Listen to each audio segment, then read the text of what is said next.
아무래도 CPI가 어떻게 나오는지에 따라서 이제는 좀 달라질 것 같고요. 네, 뭐 사실은 중간 선거가 끝났지 않습니까? 네. 지금 중간 선거의 의미에 대해서는 저희가 지금 곧 들어보겠지만 사실 시장만 본다면 뭐 이미 이제 시장의 움직임은 결판이 났다 이렇게 봐지고요. 그래서 왜 이렇게 결판이 났는지는 저희가 들어보겠지만 어쨌든 시장은 이제 오롯이 다시 CPI로 다시 도돌이표 돼서 다시 CPI로 갔습니다. 오늘 저녁에 한번 보시죠. 어떤지. 최근 몇 달의 시장이 말씀하신 도돌이표가 좀 예, 맞는 것 같다는 또 생각이 가고 듭니다. 또 가고 하는데요. 근데 그 와중에 은근히 국내 시장이 좀 올라와 있어요. 그렇죠. 한번 보시죠. 그런데 정말 많이 떨어진 데에 비해서는 이 정도 반등은 좀 부족하다라는 시각도 있을 수 있고요. 그럼요. 그렇죠. 한 12% 정도 오른 게 많이 오른 거 아니죠. 지금 빠진 게 얼만데요. 그래서 앞으로의 흐름이 중요할 것 같은데요. 일단 마무리가 된 중간 선거 영향이 무엇보다 또 중요할 것 같습니다. 오늘 정리를 제대로 해보고 가야 될 것 같은데요. 이분 모셔보겠습니다. 연세대학교 통일연구원의 봉영식 교수님, 안녕하십니까? 안녕하십니까? 네, 안녕하세요. 이 아침 시간에 감사합니다. 아닙니다. 감사합니다. 저희가 특별히 이 중간 선거에 딱 맞춰서 중간 선거의 의미가 뭔지 이런 거 좀 여쭤보고 싶어서 초대드렸습니다. 우선 첫 번째로 지금 공화당이 뭐 어쨌든 그냥 뭐 기대 대비 어쩐 걸 떠나서 공화당이 뭐 민주당이 갖고 있던 하원을 이제 장악하게 된 거잖아요. 거기서부터 좀 시작을 해주시죠. 네, 그렇습니다. 민주당과 바이든 대통령, 민주당이죠. 네. 이번 중간 선거를 어떻게 평가하냐 한다면은 우리가 소위 말하는 졌지만 잘 싸웠다. 이렇게 요약할 수 있겠습니다. 말씀하신 대로 이제 하원이 이제 민주당이 다수당에서 공화당이 다수당이 될 것이 유력시 되고 있어요. 그래서 우리가 잘 알고 있는 낸시 펠로시 민주당 출신의 하원의장도 공화당 출신의 다른 의원으로 바뀌겠죠. 그러겠네요. 그래서 이제 대만 해협에 대해서도 그렇게 강경한 발언을 일부러 했다 이런 것을 예상하고 이런 이야기가 나오고 있습니다만 그 하원을 공화당에 내준 것은 사실 패배입니다만 예상했던 것이고 그렇죠. 하지만 상원의원 선거와 주지사 선거 그리고 하원에서의 공화당과의 격차가 예상보다 민주당 입장에서는 굉장히 괜찮습니다. 그러니까 졌지만 잘 싸웠다가 민주당과 바이든 대통령이 그냥 정신적인 승리로 스스로를 위로하는 차원이 아니라 정말 기대했던 것보다는 낙폭이 작다, 잘 싸웠다 이런 것입니다. 지금도 아직도 하원의원 선거 결과가 최종 집계를 기다리고 있는데 그것은 이제 미국이 시차가 있기 때문이죠. 서부 지역의 하원의원 선거 결과가 최종 집계가 되지 않았기 때문인데 사실 잘 아시겠습니다. 서부에는 민주당 지지층이 많은 그런 지역구가 많지 않습니까? 그러니까 이 하원의원에서의 공화당과 민주당의 의석수 격차가 점점 좁아지고 있어요. 처음에 미국 언론 매체에서 중간선거 시작 전에는 공화당이 이번 선거에서 약 57석 정도 민주당에 앞설 거라고 이야기했는데 그 차이가 그렇죠. 다수당이 되더라도 압도적인 다수당이 된다고 했는데 그 격차가 오늘 아침 어젯밤 오늘 아침만 해도 한 30석 차였고 이것이 점점 좁아질 가능성도 있습니다. 그다음에 공화당이 다수당이 되더라도 이렇게 큰 폭으로 다수당이 되는 것이 아니라 겨우 다수당이 되기 때문에 조 바이든 대통령과 민주당 측에서는 앞으로 바이든 대통령 남은 임기 2년 동안 이제 국정 운영에 대해서 나름대로 충분한 그런 추동력을 유지할 것으로 예상이 됩니다. 그렇군요. 말 그대로 젖잘싸. 하지만 잘 싸웠다. 이게 뭐 정신적 차원이 아니라 실제로 정말 뭐 주식이 뭐 50% 떨어질 걸 예상했는데 뭐 10%만 떨어졌으면 손실은 손실이지만 선방한 것이죠. 그렇게 평가를 하고 계시고요. 사실 바이든 대통령에 대해서 조금 불리할 거다라고 예상했던 여러 가지 면 중에서 제일 큰 게 경제 아니겠습니까? 그런데 이 부분에 대해서는 이제 앞으로 그러면 어떻게 될 것인지 그리고 바이든 대통령이 다시 한번 선거에 대선에 도전하는 이 부분도 그러면 좀 추진력을 얻게 된 걸까요? 어떻게 보세요? 예, 말씀하신 대로 이제 미국의 언론 매체 그리고 여론조사 기관에서는 민주당이 대패를 할 것이다 예상을 했고 그 결과 조 바이든 현직 대통령이 그 고령인 점을 고려할 때 2024년에 재선 가도에 먹구름이 낄 것이다. 아마 민주당에서는 지금 현직 대통령 조 바이든 말고 다른 후보를 내세울 것이다. 이런 이야기까지 나왔는데 지금 결과를 본다면 조 바이든 대통령은 민주당의 대선 후보로 입지를 상당히 굳힌 것으로 보입니다. 근데 말씀하신 대로 이제 경제는 계속 이 바이든 대통령을 발목을 잡고 있죠. 11월 1일 월스트리트저널이 인용한 여론조사를 보면은 이 미국 국민들에게 물었습니다. 미국 내 인플레이션이 지금 심각한데 어느 당이 인플레이션 해결, 고물가 해결에 더 적합하다, 능력이 있다고 보느냐 했을 때 응답자의 48%가 나는 공화당이 더 일 잘할 거라고 믿는다 했고 민주당이 더 잘할 것이라고 이야기한 사람들은 27%에 그쳤어요. 차이가 많이 났네요. 예. 그럼에도 불구하고 왜 공화당이 예상보다 그렇게 대승을 하지 못했나. 제가 볼 때는 미국 유권자들이 이 바이든 대통령 그리고 행정부와 민주당 측이 이렇게 뭐 인플레이션 감축 법안이라든지 대학 학자금 대출 탕감이라든지 이런 정책을 내세우고 있지만 신뢰할 수 없고 결과가 믿업지 않지만 그렇다고 해서 공화당이 뭔가를 뚜렷이 대안을 제시하거나 신뢰를 충분히 주지는 않는 상태였기 때문에 공화당 후보를 적극적으로 지지하지는 못하는 상태였고 그것이 이번에 좀 이 뜨뜻미지근한 공화당의 승리로 귀결된 것이 아닌가. 그렇게 본다면은 바이든 행정부 입장에서는 아까 질문하신 대로 지금 계속 추진해 왔던 이 물가를 잡는 정책 그리고 경기 부양책을 180도 선회할 그런 이유는 없습니다. 왜냐하면 공화당의 그런 압박이 예상보다는 강하지 않을 테니까요. 그래서 미국의 앞으로 경제 정책 그리고 통화 정책도 이제까지의 바이든 행정부와 연준이 해왔던 정책이 그 기본 추세를 유지할 확률이 높다 이렇게 말씀드리겠습니다. 그럼 그 정부 바이든의 그 정부 정책들이 이 중간 선거 이후에 특별한 변화는 별로 없을 것이다. 예, 그렇군요. 그러면은 그 정부 지출 증가에 대한 그 반대 압력 이런 게 아무래도 좀 저쪽에서 목소리가 커졌으니까 그거는 아주 중요한 포인트를 이야기하셨는데요. 저도 주목하는 것이 이제 이번 플로리다에서의 마르코 루비오 공화당 출신 상원의원이 3선을 했죠. 그것도 압도적인 표차로. 그리고 트럼프 전직 대통령보다 더 강력한 공화당 대선 후보로 거론되고 있는 론 디산티스 플로리다 주지사도 19%라는 압도적인 표차로 주지사 재선에 성공했습니다. 근데 이 두 후보 그리고 이번에 공화당에서 당선이 된 유력한 정치 지도자들의 대부분은 소위 티파티 그 운동의 지원을 받아서 이렇게 정치적으로 성공한 것입니다. 잘 아시겠습니다만 2009년부터 시작한 이 티파티 운동의 핵심은 작은 정부입니다. 그래서 정부 지출을 줄여야 된다. 왜 이렇게 방만하게 인플레이션 감축 법안의 지원 그 약품도 더 싸게 그걸 제공하게 하고 학자금도 도와주고 이거는 국민의 세금을 함부로 쓰는 것이다. 이런 주장이 앞으로 공화당 내에서 더 강력하게 제기될 것이고 그런 면에서 본다면은 지난 중간 선거에서 공화당이 티파티의 지원으로 압승을 한 다음에 당시 오바마 행정부와 민주당을 그 정부 지출 제한 감축으로 괴롭혔지 않습니까? 그래서 그때 예산 절벽 이야기도 나왔고요. 그 비슷한 정치 공세가 하원에서부터 시작될 것으로 보입니다.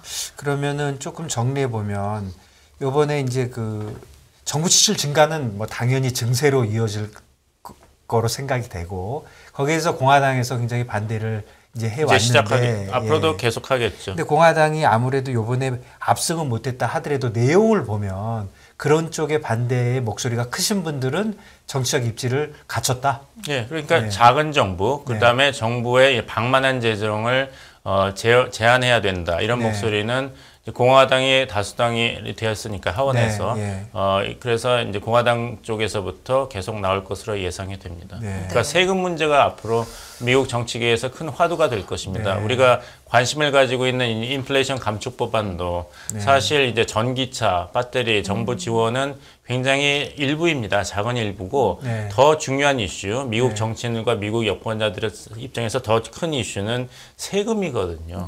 이 왜 소비세를 이렇게 많이 걷느냐, 법인세를 왜 증가했는가? 이 재정 보수주의자들은 공화당을 통해서 계속 문제 제기를 하고 있죠. 그다음에 민주당 입장에서는 그래도 이런 보편적인 건강보험을 우리가 좀 더 지급을 연장하고 강화를 해야 된다. 그리고 뭐 처방약 본인 부담 액수도 줄여야 된다. 즉 큰 정부 책임을 지는 큰 정부 담론이 민주당에서 계속 나오고 있고 책임 있고 작은 정부를 지지하는 입장이 공화당에서 계속 나와서 이 두 가지 담론이 충돌하는 것이 앞으로 바이든 행정부 2기 그리고 공화당이 다수당이 된 하원 이것의 관전 포인트라 말씀드리겠습니다. 예, 이게 맞는 생각인지 모르겠는데 민주당은 좀 작은 정부, 그러니까 작은 정부, 큰 정부, 예. 공화당은 작은 정부를 하는데 그동안 이 팬데믹 때문에 돈 쓴 거에 대해서는 조금 뭐 봐준다고 할까? 그런 분위기가 있었는데 이것도 끝나가니까 공화당이 이제 목소리를 강하게 올릴 것이다. 이렇게 보는 측면도 있습니까? 아주 정확한 지적을 하셨습니다. 그러니까 이제 바이든 행정부가 2021년 초에 출범했지 않습니까? 53% 정도의 이제 지지율로 시작을 했죠. 근데 뭐 윤석열 정부만큼은 아닙니다만 그게 급락을 했습니다. 제일 급락한 첫 번째 포인트는 작년 여름에 아프가니스탄 미군 철수가 제대로 되지 않았기 때문에 큰 비판에 직면했죠. 그때부터는 50% 아래 40% 정도로 떨어졌고 그 다음에 또 40% 하위권으로 떨어진 것이 이번 여름이었습니다. 말씀하신 대로 이제까지 미국 국민들은 인내심을 가지고 기다렸습니다. 이 방만한 그 재정 지출, 부양책 그것으로 인한 이런 인플레이션 이것은 우리가 싫지만 겪어야 될 그 단기적인 고통이다. 이런 그 태도를 취했던 것 같아요. 하지만 여름부터 너무 유가가 비싸고 생필품 가격이 오르고 나니까 이제 미국 유권자들의 그 인내심도 바닥이 난 것이죠. 그래서 지난 여름에 바이든 대통령 지지율이 40% 낮은 수준으로까지 떨어졌습니다. 거의 처음에 출범할 때 지지율에 비하면 10% 이상 없어진 것이거든요. 그 다음에 약간 반등을 해서 중간선거 시작 전에는 약 43%의 지지율이었고 다행히 이번 중간선거에서는 바이든 대통령과 민주당이 섭섭하지 않은 패배로 귀결이 될 것 같습니다.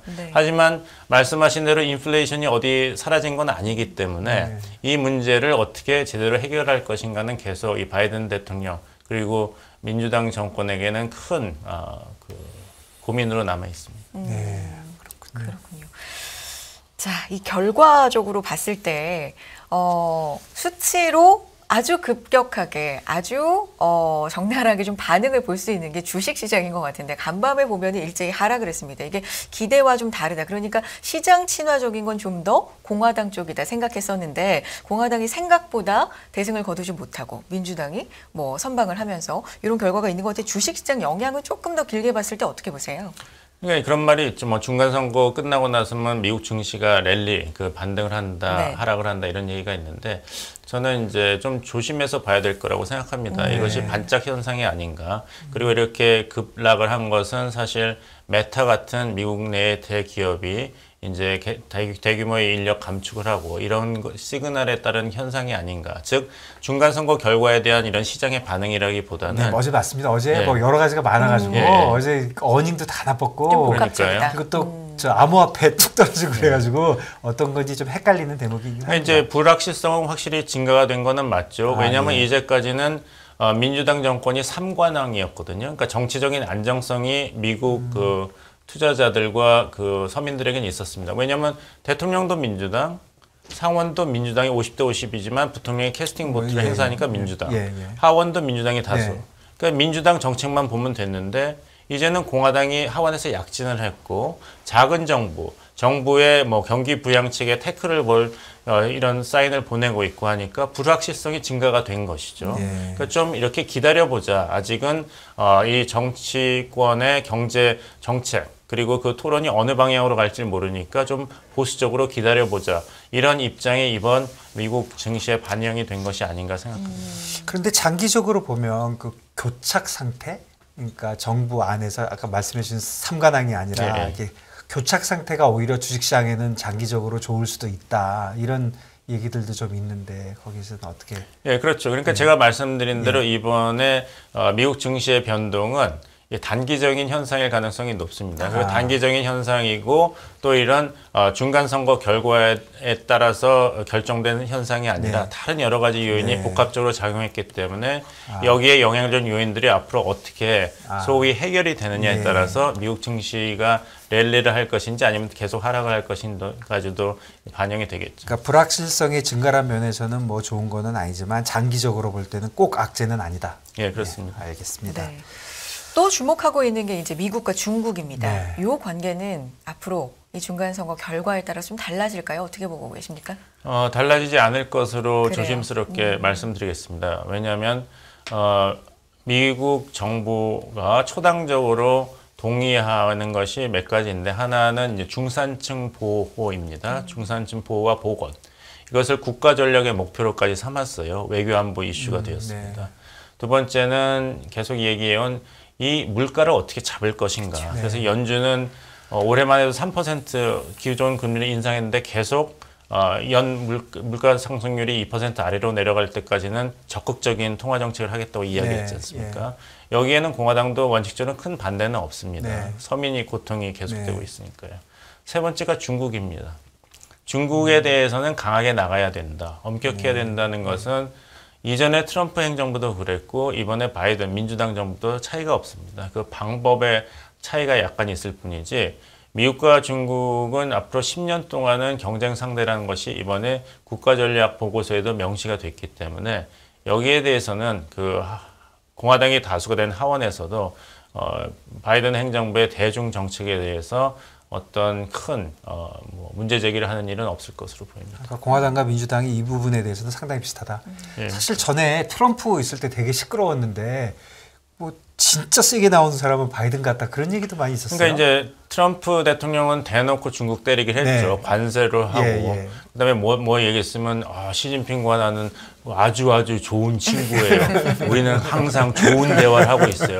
조금만 기다려보면 아주 위대한 일이 있을 겁니다. 하지만 관세를 계속 때렸죠. 네. 그러니까 중국 입장에서 어떻게 보면 대화가 쉬웠어요. 네. 트럼프 대통령 무조건 다 돈으로 해결했거든요. 네. 관세. 네. 근데 바이든 대통령은 사실 미국 우선주의를 계속하면서도 더욱 교묘하고 복합적으로 하기 때문에 중국 입장에서도 이제 시진핑 정부의 이제 3기가 출범했습니다만 여러 가지 고민이 많을 것입니다.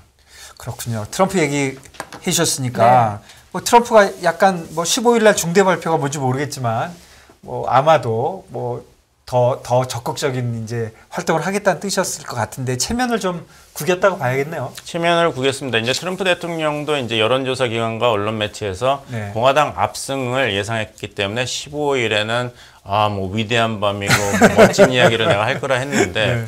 그래도 될까 좀 생각이 됩니다. 왜냐하면 우리 정치권에도 이런 얘기가 있지 않습니까? 친박이다. 아니다. 내가 진박이다. 네. 아니면 내가 박근혜 키즈다. 예. 이래서 이제 선거에서 승리를 하고 도약을 하는 정치 지도자들이 있었는데 그렇다면 이제 박근혜라는 정치 지도자의 영향력이 사라지고 난다면 이런 정치인들의 입지도 곤란해지는 것이죠.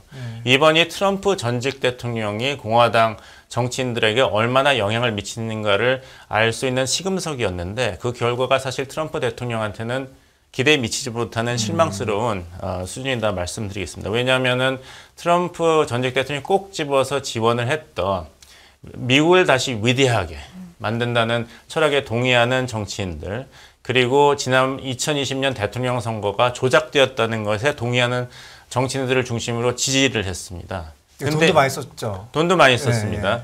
하지만 이 정치인들이 많이 낙선을 했어요. 그래서 예를 들면은 뉴햄프셔주의 돈 볼듀도 낙선을 했고 상원 선거에서 또 존 오데이 상원 의원 출마자도 콜로라도에서 낙선을 했고 그리고 펜실베니아에서도 트럼프 전직 대통령이 밀었던 공화당 후보가 졌습니다.